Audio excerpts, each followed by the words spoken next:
markaad mid ka mid ah isqabataan carrada ma ilowsiisaa waxaad kala istaahishaan iyo waxaad isku ahaydeen indhahood iyo wejiyadooda ma soo buuxiyaan kibir iyo qab ka qariya qofka hor taagan ma kugu hareeraysan yihiin dad had iyo jeertooda ay la weyn tahay hadalkooda ku badiya aniga iyo aniga saaxiib ma kula yihiin shakhsiyaad mar kasta xagjir ku ah hadba waxay markaasi difaacayaan sida naftooda qabiilkooda iyo deegaanadooda kii aad u hiilisay maalintii la dulminayay ma kugu yidhi wax weyn ma ahayn waayo marka horeba aniga ayaa saxsanaa gabdhihii aad caawi islahayd ma kugu yidhaahdeen markii horeba sida ragga kale ayaa dan inaga lahayd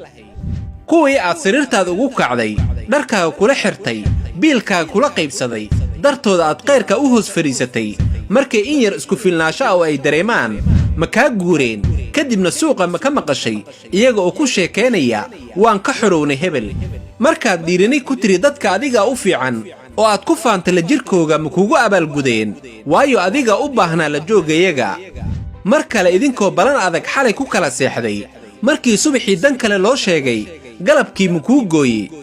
goobaha shaqada midka aad dadka ka xigsan jirta markii uu hooseeyey markii xil yar loo dhiibay ama uu dalacay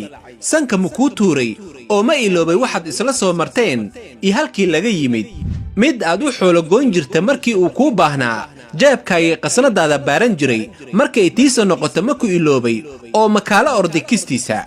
midkaad iska hormarin jirtay jeclayd wax noqoshadiisa talada iyo kalsoonida aad la garab taagnayd dadka aad ku tiri waa aamin lagama horeeyo oo waa qof wanaagsan ma ku mooday midkaasi doqon isaga ku adeegsanaya